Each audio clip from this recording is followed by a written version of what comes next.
Halo, selamat berjumpa lagi dalam mata kuliah Sistem Informasi Manajemen. Dalam hal ini, kelas yang akan kita buat secara online yaitu membahas tentang apa yang ada di dalam sistem informasi manajemen. Konsep dasar informasi. Menurut Raymond McLeod, ada beberapa pengertian tentang informasi. Informasi adalah data yang diolah menjadi bentuk yang memiliki arti bagi si penerima dan bermanfaat bagi pengambilan keputusan saat ini atau mendatang.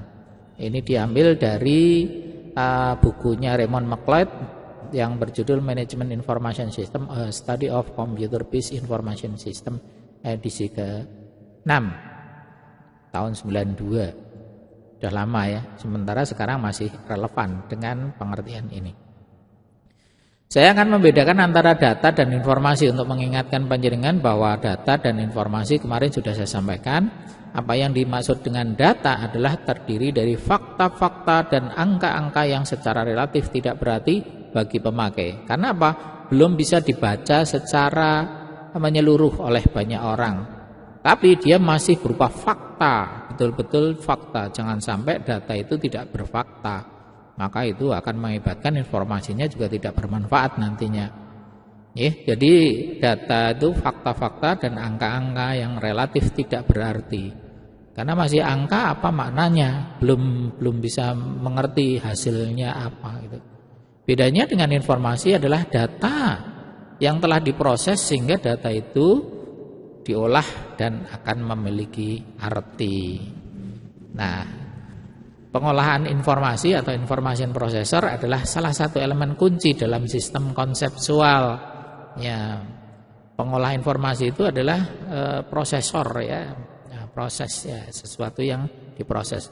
Pengolah informasi dapat meliputi elemen-elemen komputer, elemen-elemen non-komputer atau kombinasinya.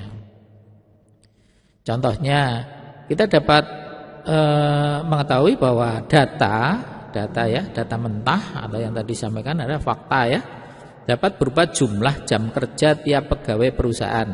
Misalnya absen jam 8 pakai fingerprint. Nah, setelah jam 8 pulang jam 4, berarti berapa jam itu? Nah, jumlah jam kerja itu bila dikalikan dengan upah per jam dan dijumlahkan menjadi gaji pegawai. Nah, gaji pegawai ini sudah berupa informasi sebab sudah wujud ya. Kalau angka-angka yang berupa jumlah jam kerja itu belum bisa diterjemahkan. Nanti kalau sudah menjadi gaji pegawai sudah menjadi informasi. Nah, jenis-jenis informasi, mari kita lihat. Informasi ada dua ya. Yang satu informasi berbentuk formal, itu yang dihasilkan dari dalam organisasi. Sedangkan informal yang berasal dari luar organisasi. Nah, pengguna informasi ada 3 ya. Yang satu low level manager, itu adalah manajer tingkat paling rendah. Kalau umpamanya di bagian produksi, di atasnya produksi itu namanya supervisor ya. Itu biasa disebut dengan low level manager. Kemudian middle level manager, kalau di pabrik biasanya di atasnya supervisor ada namanya apa itu ya. Nah, itu disebut middle level manager. Nah, yang paling tinggi top level manager biasanya ini akan hanya menerima laporan-laporan dari middle level manager, dan dia di top level manager akan banyak berhubungan dengan yang disebut perancangan atau rencana jangka panjang, entah 5 tahun, entah 10 tahun, entah 50 tahun. Biasanya yang berpikir tentang jangka panjang adalah top level manager. Nah, sekarang mari kita lihat ciri-ciri informasi. Yang pertama adalah terbaru. Jadi nanti apa yang panjenengan sampaikan pada saat menyampaikan informasi harus terbaru ya. Kemudian tepat waktu. Ya, kalau mamanya sudah kadaluarsa, sudah bukan informasi yang baik ya. Kemudian relevan sesuai dengan keadaannya. Kemudian konsisten, ya, konsisten itu stabil ya, setiap saat mesti dapat informasi. Kemudian penyajiannya dalam bentuk yang sederhana, jangan sampai menyampaikan informasi malah dibuat rumit gitu, maka itu bukan ciri-ciri informasi yang baik ya. Penyajian semakin sederhana semakin baik ya, ciri-ciri dari informasi. Nah, ciri informasi yang berkualitas ya, kalau ini penting kita ketahui bahwa yang pertama adalah accessibility. Nah, mudah diakses, misalnya mengakses data melalui jaringan. Nah, ciri-ciri informasi yang baik, yang berkualitas adalah mudah diakses. Informasi kok angel diakses ya, angel di jaringan internet misalnya, diakses lewat internet susah lah, itu bukan yang berkualitas. Kemudian yang kedua adalah timelines atau tepat waktu. Bila kita mengakses ke internet misalnya dapat merespon dengan cepat pada saat itu. Jadi semakin cepat maka semakin kualitasnya tinggi. Kemudian yang ketiga, relevance, informasi yang dihasilkan sesuai dengan usaha yang bersangkutan atau sesuai dengan keadaan nyatanya. Jangan sampai pada saat mengklik atau mencari informasi ini malah keluarnya yang lain. Nah, ini namanya tidak relevan. Ya, yang keempat adalah akurasi, ketepatan output dari data yang diolah. Biasanya apa yang diinginkan, yang diklik ya pada saat itu ya harus keluarnya sesuai dengan apa yang diklik, outputnya data yang diolah itu sesuai ya. Itu yang disebut dengan akurasi. Yang kelima, usability, kegunaan output yang dihasilkan. Ya, kegunaan daripada hasil keluarannya itu ya harus sesuai. Biasanya kalau yang usability-nya tidak sesuai, maka semuanya ini yang 4, 3, 2, 1 mesti nggak cocok, nggak sesuai. Sehingga yang ini yang menentukan bahwa outputnya itu sesuai, maka semuanya akan biasanya sudah berkualitas. Nah, fungsi-fungsi informasi yang pertama adalah untuk meningkatkan pengetahuan bagi si pemakai. Benar ya, kita mendapatkan informasi apapun itu pasti akan menambah pengetahuan bagi kita semuanya, menambah ilmu. Jadi apa yang saya setiap saat untuk menyampaikan kepada Anda, untuk menyampaikan informasi apapun itu bermanfaat bagi orang yang belum mengetahui tentang itu. Nah, itu pentingnya mengapa kok saya harus menyampaikan. Setiap ketemu dengan saya mesti harus menyampaikan informasi yang terbaru, itu karena untuk menambah atau meningkatkan pengetahuan bagi semua kelas ini ya. Yang kedua, untuk mengurangi ketidakpastian dalam proses pengambilan keputusan pemakai.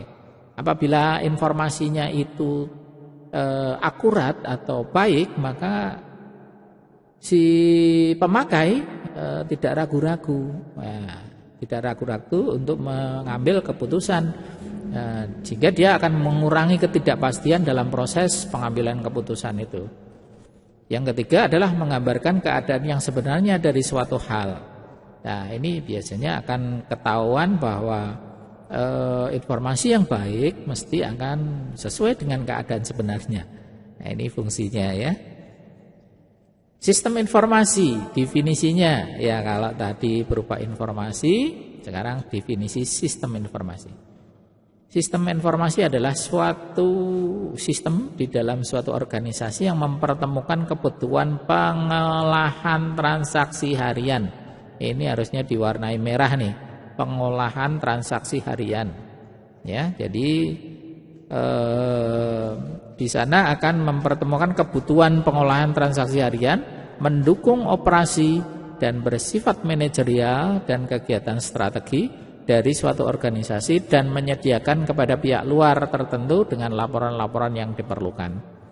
Nah, ini pentingnya dalam sebuah informasi itu tergantung atau digunakan oleh banyak ya, diperlukan laporan-laporannya diperlukan oleh banyak orang, baik di pihak luar maupun di pihak dalam manajemen atau di pihak di luar manajemen.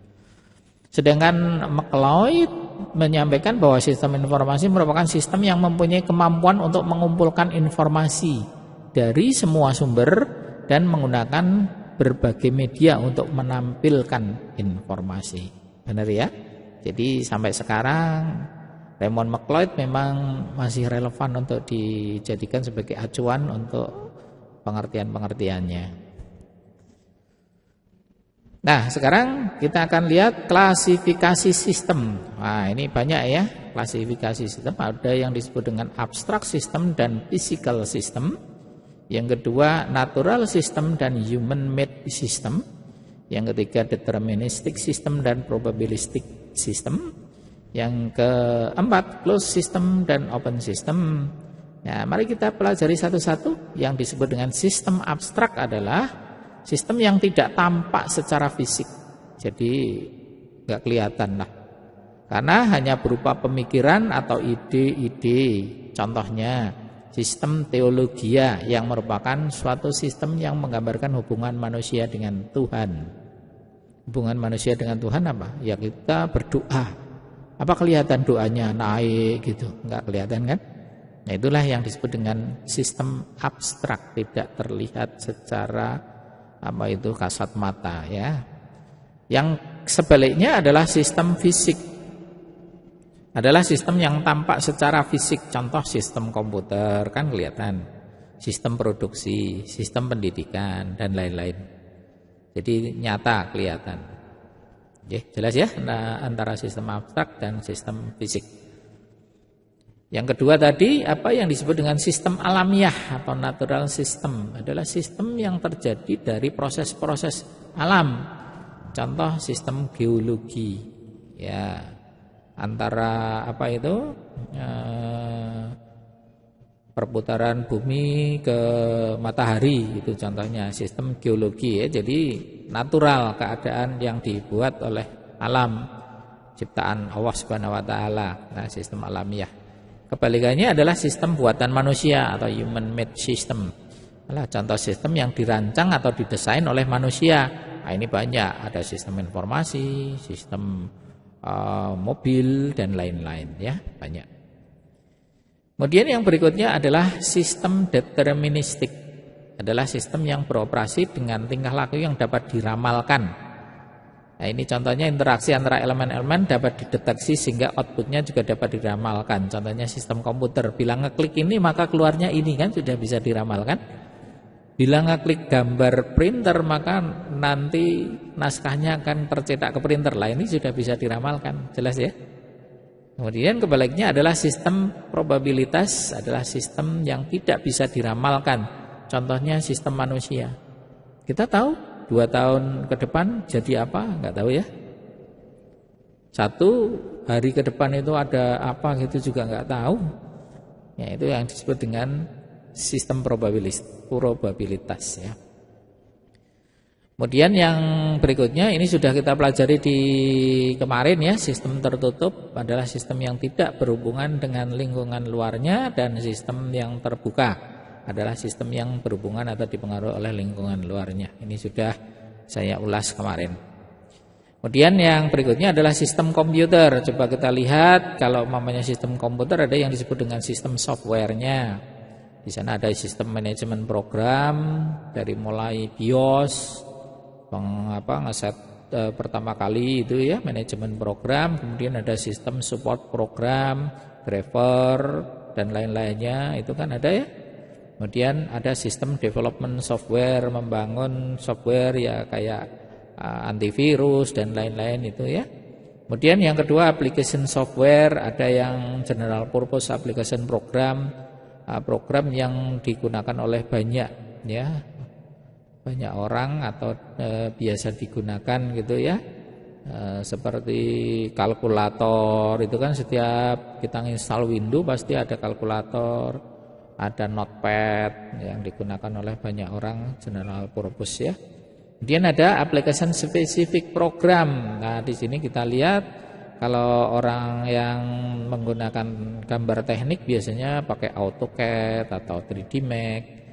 Kalau yang Office ya pakai Microsoft Word, Microsoft Excel, PowerPoint dan lain-lainnya. Application specific program. Kalau yang desain grafis mau gambar-gambar pakai Corel Draw atau Photoshop gitu ya. Kemudian yang ketiga adalah hardware, perangkat kerasnya. Di sana ada yang disebut CPU, ada nih di gambarnya kotak CPU-nya kelihatan, CPU-nya di dalam. Kemudian monitor, kita lihat monitornya seperti itu, keyboard seperti itu, printernya macam-macam ya bentuknya. Kemudian ada mouse, ada plotter itu kayak printer tapi besar ya, bisa digunakan untuk membuat MMT, itu namanya plotter, lebih dari ukuran A3 gitu ya. Ada scanner yang men-scan gambar ataupun teks sehingga jadi berbentuk digital, itu scanner ya. Ada brainware itu ada database administrator, orang yang menggerakkan komputernya, ada sistem analis, ada programmer, orang yang membuat program, dan ada operator paling yang mengerjakan pengetikan dan lain-lain, itu namanya operator. Nah, hubungan hardware, software, dan brainware kita bisa gambarkan apa yang disampaikan tadi tentang sistem komputer. Yang pertama adalah komputer hardware ya. Wujudnya sudah nampak bahwa itu berupa sistem fisik ya, bisa terlihat. Kemudian sistem software kita lihat semakin melingkar lebih di luarnya, berarti sistemnya atau wujudnya lebih banyak. Saya contohkan di sini komputer hardware satu ya, bisa hanya satu, sistem softwarenya bisa lebih dari satu. Apalagi application softwarenya semakin banyak bisa diisikan dalam sistem softwarenya atau komputer hardwarenya. Kemudian brainware juga banyak, satu komputer bisa digunakan oleh banyak orang ya. Ini kalau suatu saat Anda ditanya tentang hubungan hardware, software, dan brainware, digambarkan seperti ini ya. Jadi bisa lebih jelas dan bisa dijelaskan. Jangan lupa kalau sudah menggambar begini, jelaskan komputer hardware adalah apa, sistem software, application software, brainware itu. Jangan hanya gambar saja.